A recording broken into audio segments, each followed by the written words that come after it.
Bonjour à tous, ce jeudi on reçoit François Rouet, il est l'un des organisateurs des Journées de la Libération à Guipava. Des événements ont lieu partout en France et en Bretagne pour commémorer les 70 ans de la Libération. Et ce week-end, Guipava va se transformer en camp américain de la Seconde Guerre mondiale. On détaille le programme dans un instant avec notre invité, mais juste avant, retour en images sur ce qui a fait l'actualité de ce jeudi 11 septembre 2014 dans le Finistère et en Bretagne. Presque un an après la liquidation de l'abattoir GAD à Lampol-Guimillot et le licenciement de près de 900 salariés, c'est aujourd'hui le site de Josselin, dans le Morbihan, qui subit le même sort. La liquidation judiciaire a été prononcée par le tribunal de commerce de Rennes ce jeudi. Des salariés étaient présents pour l'annonce de cette décision. Le reportage d'Eva Philippe Petit de TVR 35. Ils sont une vingtaine présents devant la cité judiciaire de Rennes. Les salariés de GAD attendent la décision de la chambre de commerce depuis 9h30 et c'est 2 heures plus tard qu'ils auront leur réponse. Le tribunal vient de constater l'état de cessation de paiement de GAD et de prononcer sa liquidation judiciaire, tout en autorisant une poursuite d'activité de 3 mois. Un soulagement pour les salariés de GAD. On est soulagé de savoir que on va pouvoir continuer et on est rassuré aussi parce qu'on sait que Prestor s'est aussi engagé à apporter la matière première, donc les porcs en l'occurrence. Donc c'était quand même, il fallait qu'il y ait cette assurance-là aussi et ça a été le cas.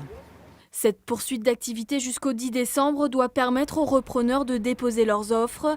Ils auront jusqu'au 25 septembre pour se manifester. Mais pour GAD, cette procédure s'annonce déjà comme un encouragement. La procédure va dans un sens qui nous permet d'espérer une sauvegarde de l'entreprise et de la majorité des emplois. À ce jour, le groupe SVA, filiale des Mousquetaires, a déjà fait connaître son intérêt via le dépôt d'une lettre d'intention. Mais aucune information n'a été donnée concernant le nombre de postes qui pourraient être conservés. Avec SVA, nous travaillons à la rédaction de l'offre et nous travaillons à ce que les conditions de réussite de l'offre soient remplies. Donc il y a un travail important à faire qui doit être réalisé avant le 25 septembre.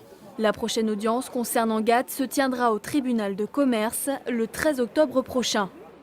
L'épave du Sélacanthe peut rester au fond de l'eau. Le parc marin d'Iroise et l'armateur du chalutier sont tombés d'accord ce jeudi. Le parc souhaitait que l'épave soit sortie de l'eau.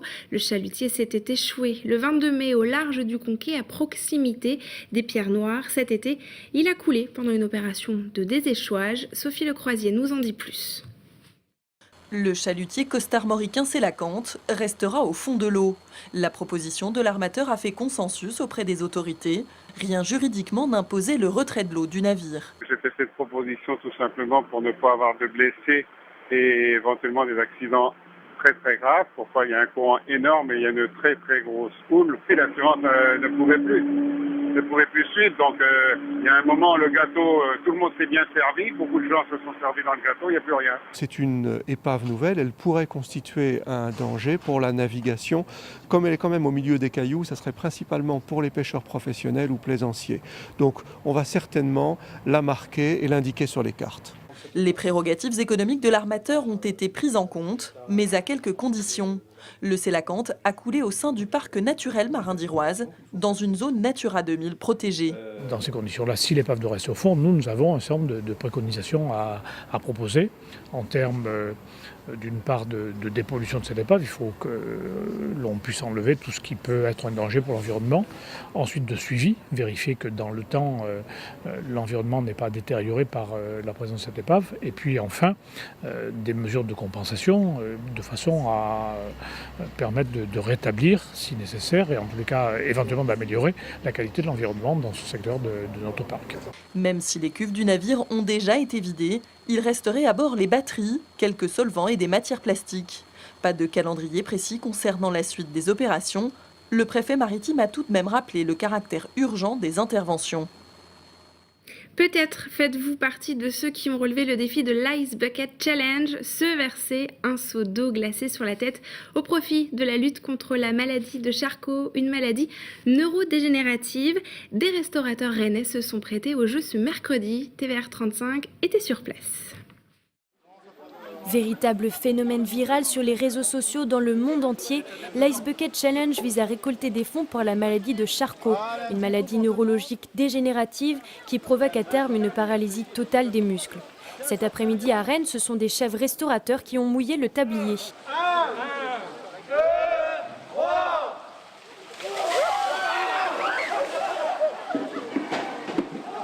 Thierry Berton, chef à domicile, a d'abord relevé le défi individuellement en promettant de verser 1 € à chaque fois qu'un internaute apprécierait la vidéo. Victime de son succès, le challenge a été visionné par près de 3000 personnes en 1 semaine et demie. Vous imaginez bien que je ne vais pas donner 1 € pour autant de likes. Donc du coup, un ami restaurateur a eu l'idée de faire passer le mot aux restaurateurs rennais pour qu'on en fasse un géant à Place Couette-Ken aujourd'hui. Et pour essayer de voir si on ne peut pas reverser aussi un don commun à une association contre la SLA. Cet ami, c'est Jean-Claude Lamanière, l'ancien propriétaire du restaurant La Chope à Rennes. L'initiative devient alors collective et s'organise grâce à la mairie ainsi qu'aux bouche à oreille. Au départ, c'était des histoires de blagues entre copains. C'est un peu, y a plein de blagues comme ça qui se font. Mais là, quand ça a été pour la maladie de Charcot, ça m'a interpellé parce que j'ai un beau-frère qui est décédé il y a 3 ans de ça. Bon, j'ai dit, là, je marche à fond. Et là, ça me plaît mieux quand même. De nombreux chefs ont répondu présents à cet événement qui s'est déroulé sous le soleil breton. Le défi a ensuite été lancé aux restaurateurs de 2 autres villes françaises, alors Nantes et Paris, à vous de jouer. La libération de Brest s'est jouée il y a 70 ans et Guy Pava a été un lieu stratégique ce week-end. La ville va retrouver ses couleurs américaines. François Rouet, bonjour. Bonjour. Alors vous faites partie de l'organisation de ce week-end à Guy Pava. Je le disais, Guy Pava, c'était un camp stratégique pour la libération de Brest. Pourquoi est-ce que vous avez décidé de revenir sur cet événement et sur ce lieu stratégique ?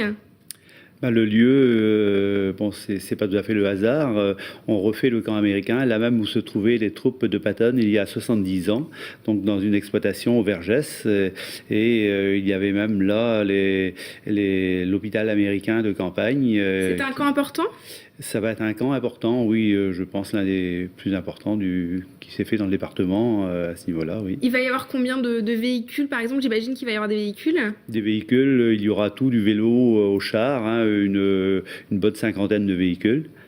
Combien, justement, comment est-ce que vous avez fait pour retrouver tous ces vieux véhicules ? On fait appel à des associations, Brest 44 entre autres, et l'hôpital américain va être reconstitué également avec une association de Rennes. Et il y aura du parachutage, il y aura beaucoup de choses. Alors du parachutage justement comme à l'époque, dans les mêmes conditions ? On avait l'intention de le faire comme à l'époque, mais la proximité de la voie express a voulu que non, ça se fera avec des parachutes d'aujourd'hui. Alors l'hôpital américain sera reconstitué aussi au Vergès avec des démonstrations, des arrivées de blessés. Oui. Comment est-ce que vous avez mis en place tout ça ? Là, c'est une association de Rennes, comme je le disais, donc, il y aura arrivage de blessés, simulation d'opérations, extraction de balles. Oui, avec des faux blessés. Avec des faux blessés. D'accord. L'idée, c'est de montrer un petit peu ce qui s'est passé il y a 70 ans. Oui, de montrer. L'hôpital était là, d'une part, et on fait un gros travail également au niveau d'une grosse présentation sur les transmissions. Donc les transmissions qui ont joué un rôle important pendant la guerre, et cela allait encore du pigeon voyageur qui était encore utilisé en 39-45 jusqu'au radar, et tout ça va être présenté durant le week-end. Il y a un côté pédagogique, des conférences aussi sont organisées ? Des conférences, oui, donc un côté pédagogique, on veut quelque chose de dynamique aussi, les véhicules seront présentés en mouvement, il y aura différentes animations tout au long de ces 2 jours. Donc c'est pour les grands et les petits, on peut venir en famille. C'est les grands et les petits, donc il y a également des maquettes, il y aura, on a fait un travail également avec les écoles, donc la finalité de la chose n'étant pas la guerre, mais bien la paix et que les peuples vivent en bonne harmonie. Donc on a fait un travail avec les écoles et les élèves ont réalisé des messages de paix qu'on accrochera à un arbre que l'on a baptisé l'arbre de la paix. Il y aura également des délégations étrangères, et les enfants de ces délégations étrangères, il y aura des messages de paix allemands, anglais également. Et on a vu sur les quelques images qui ont été diffusées que les commerçants de Guipava se sont prêtés au jeu. Ils ont mis leur vitrine aux couleurs de la ville de Guipava. Je crois que ça a donné lieu à un petit concours. Merci beaucoup François Rouet en tout cas d'être venu nous parler de ces journées de la libération qui se déroulent ce week-end et c'est gratuit. Merci à vous de nous avoir suivis. On se retrouve dès demain pour une nouvelle édition. Excellente soirée sur TBO.